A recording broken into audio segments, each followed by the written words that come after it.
Hello everyone, welcome and welcome back to our YouTube channel ChemZone. So अभी तक हम जो कोऑर्डिनेशन जो हमने कवर किया है उसमें हम क्या क्या पढ़ चुके हैं?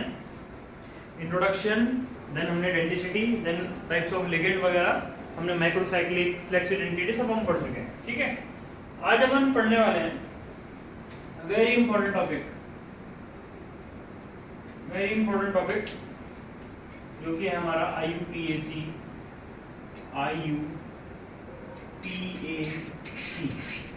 IUPAC nomenclature of the coordination complexes. ठीक है, बहुत इंपॉर्टेंट है. क्लास 12 वाले ध्यान रखना, 3 नंबर का क्वेश्चन जरूर आता है. 100% मतलब 100%. अगर मैं बोल रहा हूं कि आना है मतलब आना ही आना है. 3 नंबर का तो आना ही आना है. ठीक है, तो इसमें हम पढ़ेंगे सबसे पहले तो IUPAC का सबसे पहला रूल. इसके कुछ रूल्स एंड रेगुलेशंस है, वो आपको ध्यान रखना है. कि सबसे पहला रूल कि first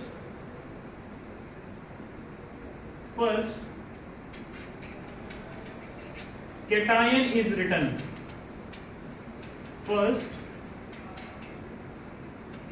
is written and then anion. क्या होता है? पहले कैटायन का नाम लिखा जाता है, देन किसका नाम लिखा जाता है? बोलो, एनायन का नाम लिखा जाता है. ठीक है, दूसरा हम अगर दूसरा जो हमारा रूल आएगा, ठीक है,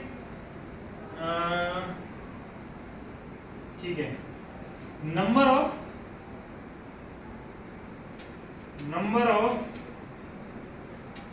cations and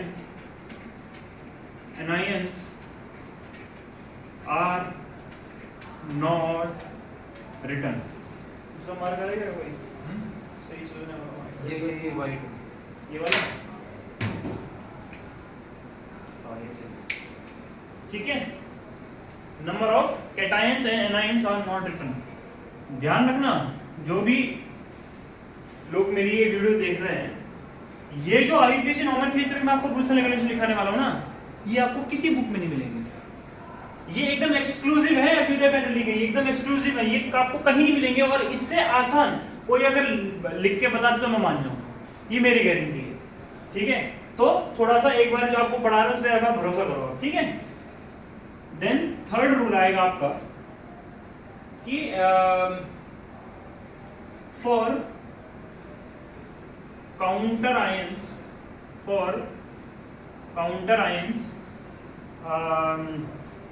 common name is used.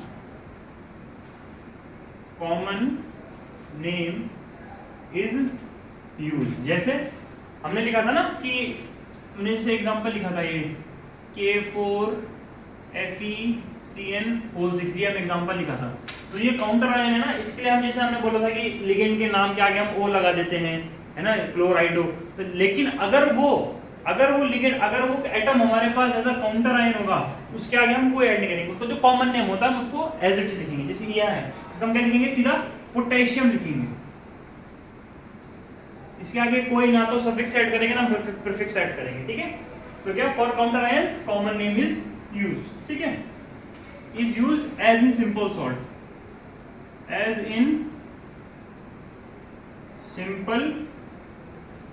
Salt, ठीक है, ये तो आ गया आपका. तो थर्ड. फोर्थ पॉइंट अगर मैं लिखूं, ठीक है, if counter ion shows variable valency,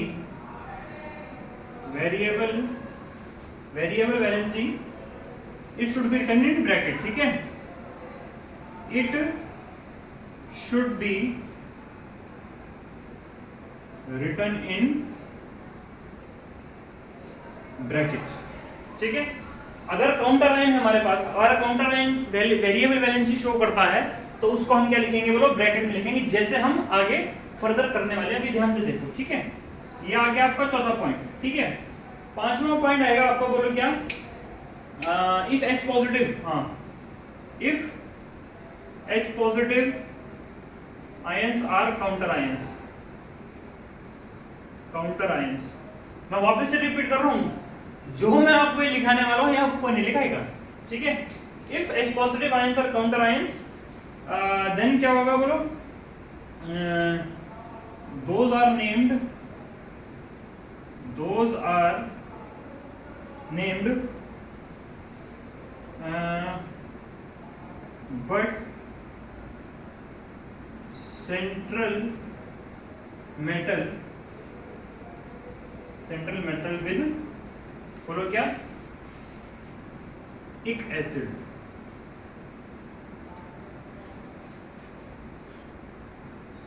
ठीक है, बहुत इंपॉर्टेंट पॉइंट है।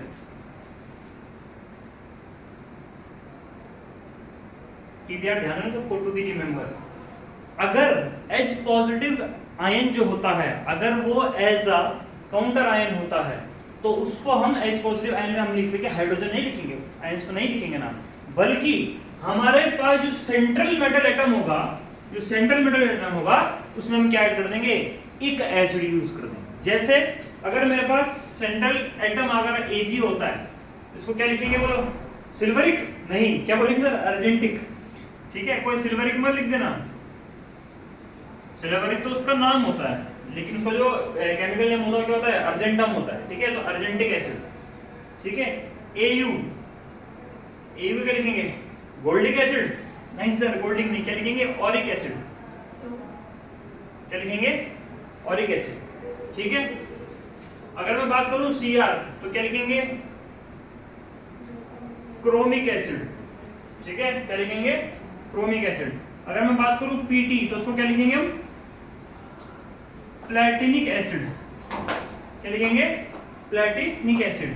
अगर मैं लिखूं Pb तो क्या लिखेंगे, प्लम्बिक एसिड। क्या लिखेंगे बोलो, प्लम्बिक एसिड। ठीक है, ये सब हम लिखेंगे। अभी देखना, अभी मैं कराऊंगा ना कुछ एग्जांपल्स में, उसमें आएगा ये। तो ये कब, ये सिर्फ ये ध्यान रखना, अभी कहीं कहीं भी मत लगा देना। ठीक है, अगर ये सिर्फ कब एप्लीकेबल है, जब आपके जो हमारा H पॉजिटिव आयन होगा वो एज अ क्या होगा, काउंटर आयन होगा। क्या ये पॉइंट समझ में आया है सर? बोलो यस सर, समझ आया ना? अरे हाँ, समझ आया है, गुड। ठीक है, देन आया था हमारे पास नेक्स्ट, बोलो क्या, अब आती है बारी कॉम्प्लेक्स पार्ट को लिखने की। अगर मैं बात करूं to write the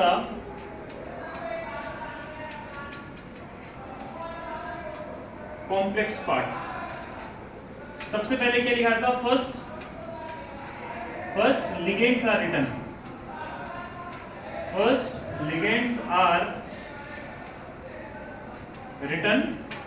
then ligands are written in alphabetical order। भाई थोड़ा राइटिंग को कर देना, ठीक है, कॉम्प्रोमाइज कर लेना बस। First ligands are written in alphabetical order, then central metal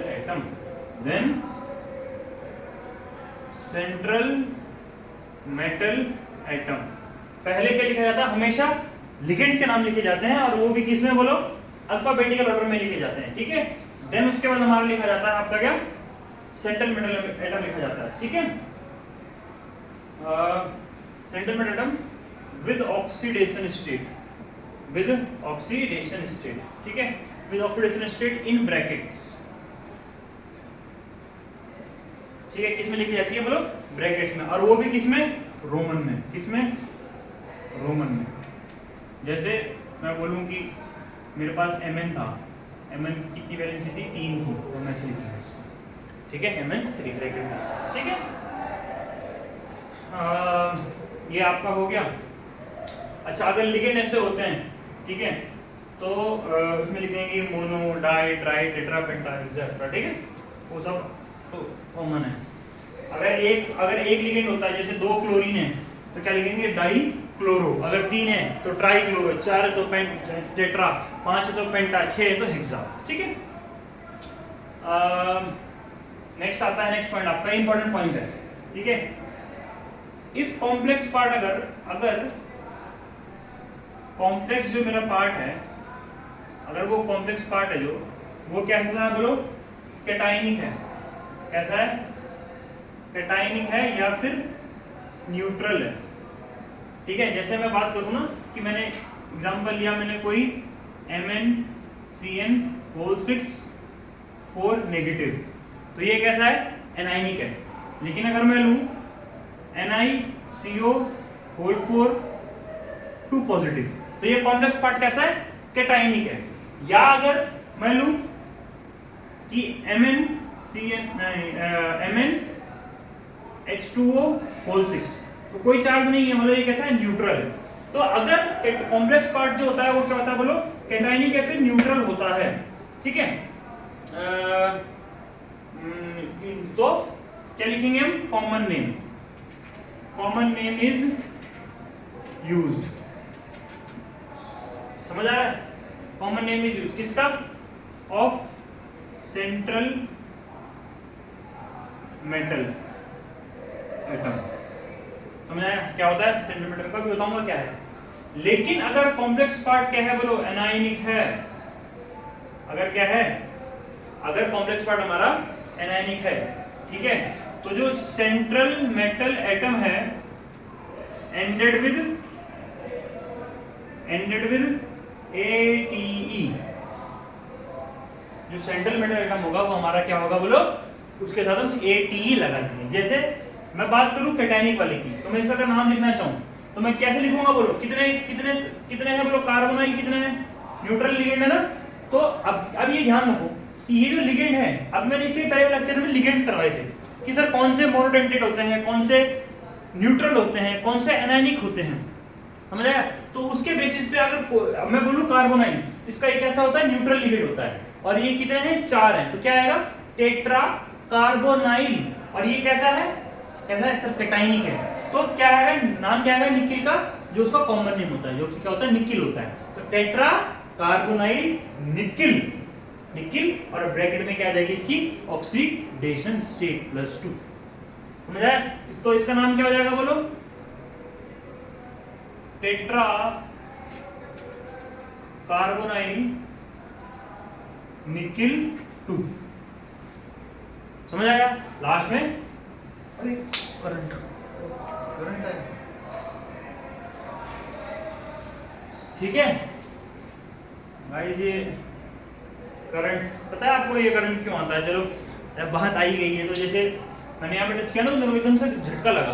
तो क्यों आता है करंट, क्लास 6, 7, 8 में पढ़ते हैं, ठीक है। तो क्या होता है, जैसे इसके ऊपर कुछ स्टैटिक चार्ज है ना, वो गर्मियों में काफी ज्यादा होता है, ठीक है। तो स्टैटिक चार्ज इस पे कलेक्ट हो गया। अब मैंने जैसे इस पे टच किया तो क्या हो गया, एक पोटेंशियल ग्रेडियंट का पोटेंशियल डिफरेंस क्रिएट हो गया। पोटेंशियल डिफरेंस क्रिएट होगा तो जैसे ये क्या हो गया, मेरे हाथ पे लगे तो मेरे को एक झटका सा लग गया, ठीक है। चलो वो सब तो खैर दूसरी हमारी बातें हैं, ठीक है। तो गाइस ये थोड़ा जो बाहर से नॉइज आ रहा है उसको थोड़ा इग्नोर करना, ठीक है। Actually we are in the classroom, so अगल बगल बच्चे वो कर रहे हैं, ठीक है। तो क्या हो गया हमारा टेट्राकार्बोनाइल। सेम अगर इसकी बात करूं तो ये भी आएगा क्या, हेक्सा। पानी को हम क्या लिखा था, मैंने लिखा याद है, एक्वा लिखा था। तो हेक्सा एक्वा मैंगनीज, और इसको ऑक्सीडेशन स्टेट 0 तो ब्रैकेट में क्या आ जाएगा, 0 आ जाएगा, ठीक है। लेकिन अगर क्या है हमारा एनायनिक लिगेंड है तो क्या आ जाएगा, ATE यूज कर देंगे, ठीक है। जैसे AG अगर आता है तो क्या कर देंगे, अर्जेंटेट, क्या आ जाएगा, अर्जेंटेट। AU आ जाएगा तो ऑरेट, PB प्लम्बेट, ठीक है। FE फेरेट, ठीक है। क्रोमी CR क्रोमेट, PT प्लेटिनेट, तो ये सब आ जाएगा, ठीक है। ये ध्यान रखना क्या यूज करना है अपने को, अगर एनायनिक लिगेंड होता है तो ATE यूज करना है। अब सर हम पहचानेंगे कैसे एनायनिक लिगेंड है कैटायनिक लिगेंड। अब मैंने वापस बोला था कि हमेशा पहले कैटायन लिखा जाता है देन एनायन लिखा जाता है। तो जैसे मैंने ये एग्जांपल लिखा था, याद है, K4FeCN6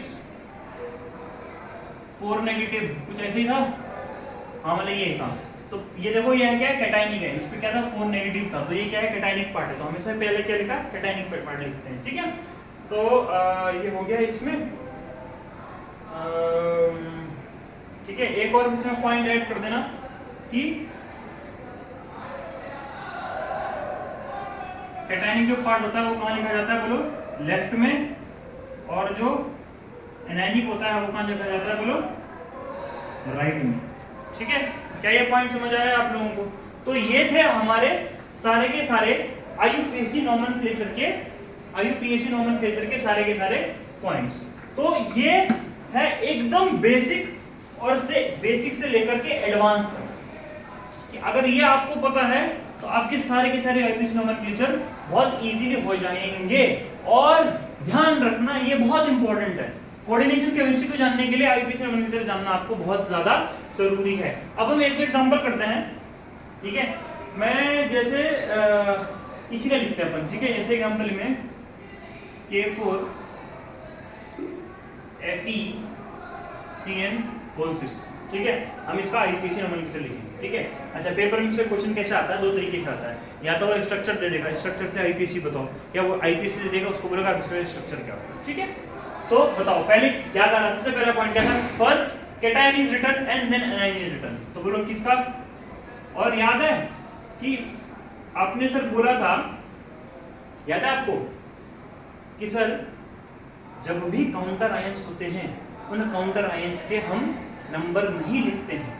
कैटायनिक जो पार्ट होता है, एनायनिक पार्ट होता है, वो कितने नंबर में है उसके नंबर नहीं लिखते हैं कभी भी IUPAC नोमेनक्लेचर, ठीक है। तो क्या क्या, पोटेशियम, ठीक है। देन इसके बाद क्या था कि पहले कैटायन का नाम, जो काउंटर आयंस है पहले उनका नाम जो भी है, पहले कैटायन का नाम, देन एफ का कॉम्प्लेक्स का। अब कॉम्प्लेक्स में बोलो क्या है, कितने हैं, हेक्सा।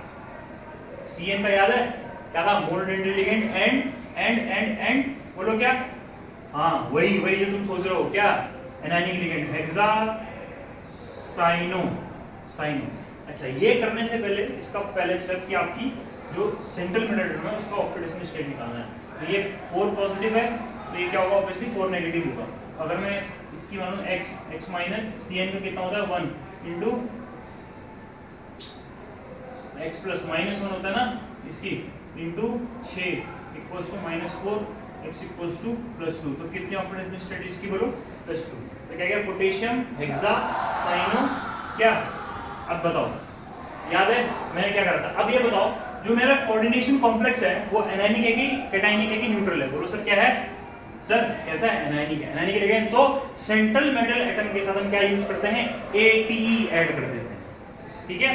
तो क्या आ जाएगा बोलो, फेरेट, क्या, फेरेट। और ऑक्सीडेशन स्टेट कितनी है, 2 है, ferrate 2 is the IUPAC name of this compound. Simple है, इजी है, ठीक है। एक और एग्जांपल करते हैं हम, जैसे कोबाल्ट NH3 होल ट्वाइस, ये लिखते हैं whole thrice, H2O whole thrice, ठीक है, होल थ्राइस एंड Cl3, इसका नाम लिखिए। जितने भी लोग वीडियो देख रहे हैं एक बार वीडियो स्टॉप करो और पहले खुद करो, उसके बाद हम करवाते हैं, ठीक है। पहले ट्राई करो, फिर वो चेक करो सही आ रहा है कि नहीं आ रहा, ठीक है। अब सबसे पहले हमको क्या करना है सर, ऑक्सीडेशन स्टेट निकालनी है। तो देखो एक Cl पे कितना होता है, -1, तो 3 पे कितना होगा, 3 Cl माइनस होंगे, मतलब इसमें कितना आएगा बोलो, ठीक है। तो ये आ गया -3, तो बताओ इसकी ऑक्सीडेशन स्टेट निकालेंगे, बोलो क्या, x। दोनों क्या होते हैं, न्यूट्रल होते हैं, मतलब ये अगर -3 तो ऑफ कोर्स ये क्या होगा, +3 होगा। सिंपल सी बात है। अगर ये 3 Cl माइनस है और इस पे क्या होगा बोलो, +3 चार्ज होगा, ठीक है। तो x ये क्या है, न्यूट्रल है, ये भी न्यूट्रल है, इक्वल्स टू +3। तो x इक्वल्स टू कितना आ गया, +3। तो हमारा यहाँ कोबाल्ट की ऑक्सीडेशन स्टेट कितनी है बोलो, +3 है। क्या ये पॉइंट समझ आया। अब हम इसका IUPAC नोमेनक्लेचर करेंगे, तो बोलो पहले किसका नाम, पहले कैटायनिक का नाम लिखा जाता है, देन एनायनिक का। तो सर बताओ इन दोनों में से Cl3 में से और इस वाले में से कैटायनिक कौन सा है सर, ऑब्वियसली ये वाला। मतलब पहले हम कोऑर्डिनेशन कॉम्प्लेक्स का नाम लिखेंगे, कोऑर्डिनेशन एंटिटी है जो हमारे पास। बोलो पहले किसका। अब ध्यान दो, यहाँ पे क्या पॉइंट है, यहाँ पे 2 लिगेंड है मेरे पास, एक H2O है और एक अमोनिया है, एक NH3 है। तो इन दोनों का नाम क्या क्या होता है, इसका नाम क्या लिखते हैं हम, बोलो। इसका लिखते हैं एक्वा, उसका क्या लिखते हैं, एमाइन, AMMINE। तो बताओ याद आ रहा, सेकंड पॉइंट या फिर थर्ड पॉइंट लिखा था मैंने कि ligands are written in alphabetical order. तो दोनों A से शुरू होते हैं, ठीक है। ये M है, ये Q है, तो बताओ तो पहले कौन आता है, A B C D E F G H I J K L M N O P Q, M पहले आता है। मतलब पहले किसका नाम लिखेंगे, अमाइन का। तो कितने हैं, 3। ट्राई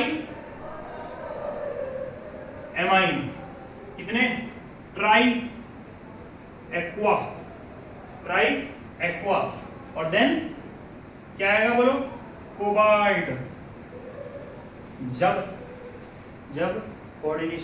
कोऑर्डिनेशनलिटी अगर कैटायनिक हो तो हम क्या लिखते हैं, कॉमन नेम लिखते हैं। कोबाल्ट कितना बोलो 3, कोबाल्ट 3 एंड क्लोराइड, ये इसका नाम होगा। समझ आया? ठीक है, इसको ऐसा हम ट्रिस भी लिख सकते हैं क्योंकि एक बार ट्राई यूज हो गया ना, देन उसको हम ट्रिस भी लिख सकते हैं, पर दोनों सही है मेरे हिसाब से तो। ठीक है, नेक्स्ट हम करें, एक और कर लेते हैं अपन कि जैसे H2PtCl4 ये है। ठीक है, एक हम एग्जांपल कर देते हैं। बोलो ध्यान आ रहा, कुछ ध्यान आ रहा? सर यहाँ काउंटर आयंस क्या है? सर H पॉजिटिव है। H पॉजिटिव मतलब ध्यान आ गया कि जब हम सेंट्रल मेटल का नाम लिखेंगे तो उसमें क्या ऐड कर देंगे, एक एसिड यूज कर देंगे। तो बोलो क्या आएगा, इसका नाम नहीं लिखेंगे ऑब्वियसली, क्या आएगा, टेट्राक्लोरो, क्या आएगा, पीटी को क्या लिखते हैं, प्लेटिनिक एसिड, क्या समझ आया? ठीक है, तो ऐसे बहुत सारे नाम हैं, मेरे लिए मतलब इम्पॉसिबल है सारे एक साथ करवाना, पर जैसे जैसे बीच बीच में आते रहेंगे तो हम लोग क्या करते रहेंगे कि पढ़ने के साथ जो कोऑर्डिनेशन आएगा उसको हम आईयूपीएसी साथ साथ में देखते रहेंगे। ठीक है, सो इस लेक्चर में छोटा सा लेक्चर है आपका भी छोटा सा आईयूपीएसी का। So this is for this lecture. If you like the video so leave a like, leave a subscribe and comment below. अगर आपको लेक्चर पसंद आया तब तक अगले गुड बाय, टेक केयर और पढ़ते रहिए, बाय बाय।